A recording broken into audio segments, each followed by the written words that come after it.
How's it going, guys? So this is going to be the first of, I guess it's a new segment. I do that. I say that all the damn time. Of not really deck profiles as much as I'm going to be talking to you about what I want a deck to do, and I'm going to show you guys. I don't know, just basic cards and combos, or even a full deck in this case. But it's not really quite where I want it to be in terms of success or in terms of how much synergy it has. So this is a deck idea that I've been toying with ever since the Blue Eyes structure deck came out. It's Vanilla Rulers, and it's just you can get all that from the title. It's Elemental Dragons that has a really large emphasis on normal monsters and normal support cards, but basically doing the same thing when it comes to making level 8 synchros and rank 7 Xyz monsters. Deck's definitely incomplete, especially the extra deck. I've been borrowing a lot of the stuff as of late. So, you guys kind of tipped over a little bit. So, a big heavy hitter in this deck is definitely going to be Blue Eyes. It's just good. It's vanilla, it's 3000 attack.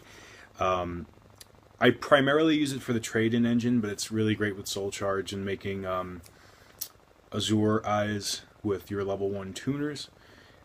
Which, you know, in it of itself can be a win condition if you put Azure Eyes on the field, and then you can attack if you obviously haven't Soul Charge that turn because Azure Eyes protects your dragons.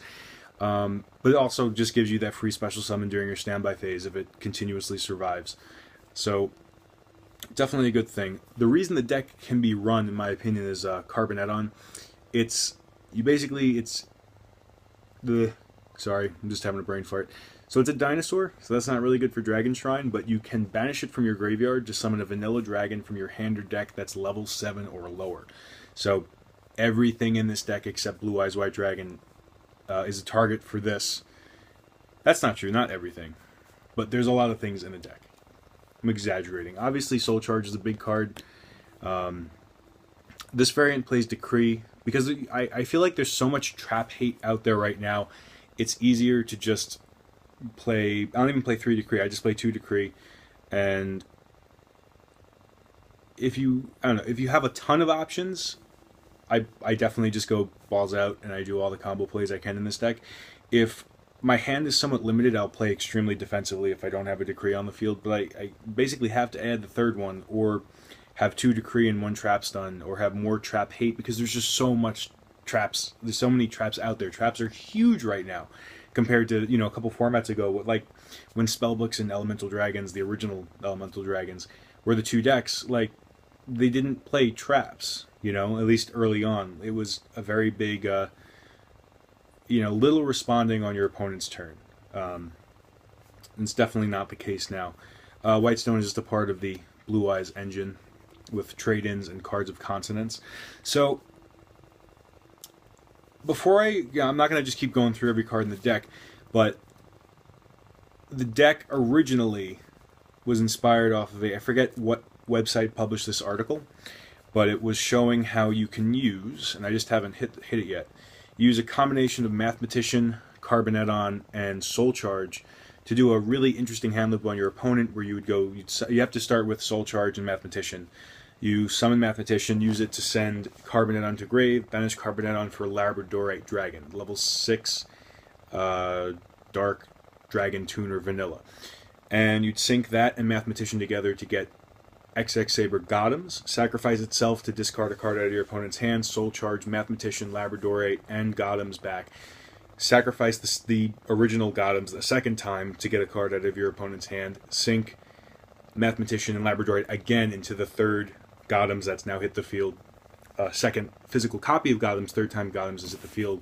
Get the third card out of your opponent's hand. It's a neat hand loop, but it's inefficient, and it wastes a Soul Charge and deck space, because Labradorite, that's really all it does. Labradorite's not great unless you need to make Black Rose, which is why I'm considering adding it back at 1. But it is definitely good to make Black Rose. But it's just another level 7 that you... It's basically just taking up the space of another level 7 that you can use to make level 8s and rank 7s. The deck... Now I'm just going to make sure I get all 3 copies of this before I show it. I'm just pulling out other noteworthy cards, but I only ran this deck once in tournament. And when I added this after tournament, it made the deck run much better because there's so many vanilla monsters, there's so many discard outlets, and there's so many mill outlets. This card is just huge, and it's really one of the most defensive cards you play in the deck, and I'm going to say most, but it really is the only defensive card you play in this deck. It's the only thing you can really play on your opponent's turn that can just put up a wall in front of your opponent. Also, another card that I added more copies of and it made the deck run really well is DDR, because I'm not playing Burial from a Different Dimension. This is really the only way I can get banished cards back, which is definitely something I would look for an improvement. If any of you guys have suggestions out there, but this has been working really well, mainly because you do draw the vanillas, you do draw stuff that is unusable. Another really good card that combos really well with Soul Charge is Kodomo Dragon. It also works with Mathematician. This, when it gets sent to the graveyard, summon a dragon from your hand. You cannot special summon anything except dragons, or conduct your battle phase during your turn. You can only activate one Kodomo Dragon per turn. This is the card I want to cut for another Carboneton. I think I'm only running 2 at the moment. But Kodomo Dragon at 1 can really help you in a pinch when you have that Mathematician or you have a Dragon Shrine, and you just need to get like the Blue Eyes or Surprise card, which I'm sure you guys have already looked at the deck list by now. But just mainly for nostalgia, I'm running Red Eyes. It's just a vanilla level 7 dragon, and I was playing a Chaos version of this not too long ago, but it just kind of gets cloggy. If I have room in this deck, I would throw in one Blackluster Soldier. This just balances out light and dark count for that reason, but I just think it's really fucking cool, to be honest with you. I do play, because Carboneton does bring out the monster in defense mode, I do play one of this instead of a third Red Eyes, just because it has a bigger butt. And if we're playing, if we're choosing between the vanillas with the best stats, we're definitely going to go with, I don't even know how to pronounce it, Hyozanryu. We're definitely going to play Hyozanryu. Also like an old card, so it has that nostalgia factor. But Hyozanryu is definitely a better choice if you're going for the stats. But if you're leveling out light and darks, there's no contest. Also, another big point of contention with this build, with me, is Curry Bandit. I don't play it at all. I think there are just too many spell cards in this deck to make it work, and dragons always need something. In my opinion, dragons now need something that uses up their normal summon well. Currently, I think I should be playing Debris Dragon to facilitate that as well. But Mathematician is really what I'm using it for. And if I don't have Mathematician and I just need to put up a defensive monster, Carboneton, anything that's small level that works, that does something when it hits the graveyard. My eyelashes or eyebrows? I don't know. Something's going wrong.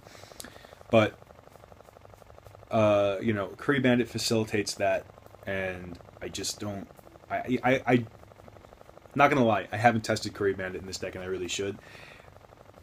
I just don't think it would be good with the high count of spells. You just can't lose some of those spells sometimes. And the deck, and the way that the engine runs, I definitely get stuff in graveyard pretty quick. I've definitely almost decked out some games. I haven't decked out yet in tournament or in friendlies, but you get really, really close. 2 Max C just works. It's this format. If you're playing against slower decks, you just side it out.